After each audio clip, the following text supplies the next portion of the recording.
ब्रह्मराक्षस के शब्द अजय के कानों में बार बार गूंज रहे थे। मैं तुझे अमर बना दूंगा। एक पल के लिए उसका मन विचलित हुआ।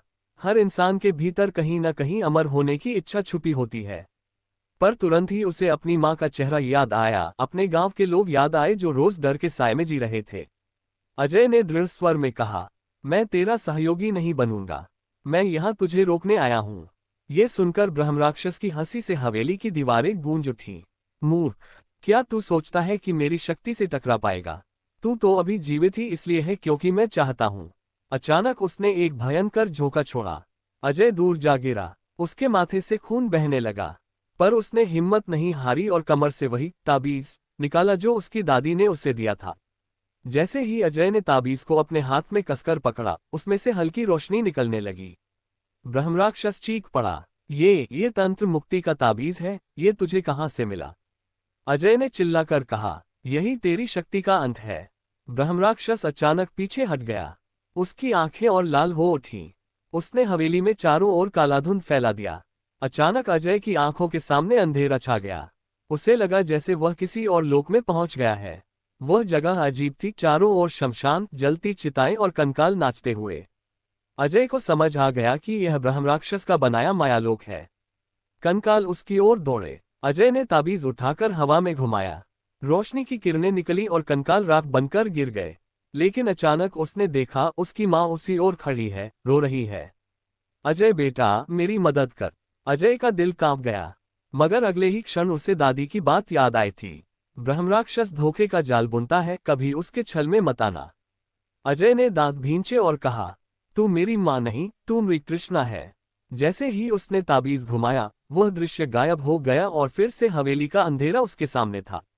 उधर उसी रात गांव में अजीब घटनाएं शुरू हो गईं। अचानक लोगों के घरों के दरवाजे अपने आप खुलने लगे। बैलों की चीखें सुनाई देने लगीं। कुएं का पानी खून की तरह लाल हो गया। गांव वाले घबराकर मंदिर की ओर दौड़े। पंडित ने पूजा शुरू की, लेकिन तभी आसमान से काला धुआं उतरने लगा। लोग चीखते हुए इधर उधर भागे। बच्चों की रोने की आवाजें, औरतों की चीखें पूरे गांव में गूंज उठीं। सबको समझ आ गया कि ब्रह्मराक्षस अब हवेली तक सीमित नहीं रहा। उसने पूरे गांव को अपने आतंक में जकड़ लिया है।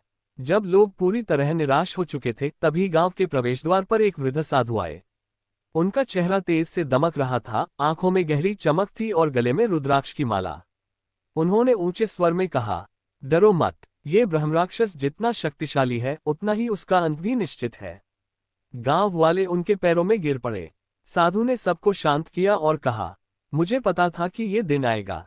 ऋषिराज भट्टाचार्य की आत्मा को मुक्त करने के लिए बहुत समय से मैं साधना कर रहा हूँ। अब समय आ गया है। साधु हवेली की ओर बढ़े। वहां उन्होंने अजय को बेहोश पड़ा पाया। उन्होंने मंत्रों से उसकी रक्षा की और फिर धीरे से उसके माथे पर जल छिड़का। अजय ने आंखें खोली। आप कौन हैं? उसने पूछा। साधु मुस्कुराए, मैं वही हूं जो तुझे इस युद्ध में मार्ग दिखाने आया है। ब्रह्मराक्षस का अंत तुझसे ही होगा। अजय ने हैरानी से पूछा, मुझसे? मैं तो साधारण इंसान हूं।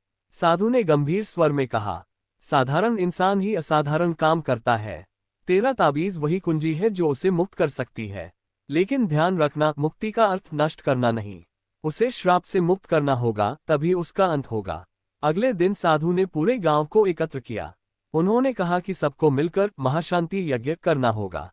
इसमें ब्रह्मराक्षस की विकृत शक्ति को बांधकर उसके शाप को काटा जा सकेगा। गांव वाले डर तो गए थे, लेकिन साधु के आदेश पर सब तैयार हुए। हवेली के बाहर अग्निकुंड जलाया गया। साधु ने मंत्रोच्चारण शुरू किया। अजय और रघु को भी साथ बैठना पड़ा। ज्यों ज्यों मंत्र गूंजते गए, हवेली से चीखें आने लगीं। ब्रह्मराक्षस क्रोधित होकर प्रकट हुआ। उसकी भयानक गूंज से पूरा गांव कांप उठा।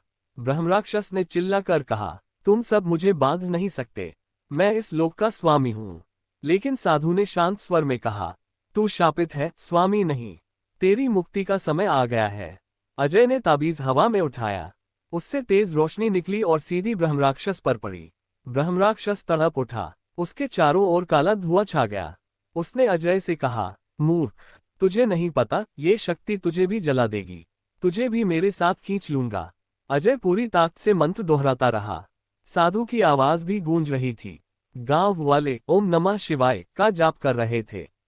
धीरे धीरे ब्रह्मराक्षस का शरीर भस्म होने लगा। उसका चेहरा विकृत से शांत होने लगा। उसकी लाल आंखें बुझकर शांत हो गईं। आखिरी क्षण में उसकी आत्मा ने अजय की ओर देखकर कहा, धन्यवाद, तूने मुझे मुक्ति दी। और फिर एक तेज प्रकाश के साथ ब्रह्मराक्षस विलीन हो गया। जैसे ही ब्रह्मराक्षस गायब हुआ, हवेली ढहकर मिट्टी में समा गई। पीपल का पेड़ सूख गया और राख बनकर बिखर गया। गांव में फैला अंधेरा हट गया। कुएं का पानी फिर से साफ हो गया। लोग खुशी से झूम उठे। साधु ने अजय के सिर पर हाथ रखा और कहा, बेटा, तूने असंभव कर दिखाया। पर याद रखना, शक्ति का लोभ विनाश की ओर ले जाता है। सदैव धर्म के मार्ग पर चलना। अजय ने प्रण लिया कि वह अपनी जिंदगी गांव की सेवा में लगाएगा। समय बीत गया। लोग धीरे धीरे सामान्य जीवन जीने लगे। लेकिन उस हवेली और ब्रह्मराक्षस की कथा आज भी गांव में सुनाई जाती है।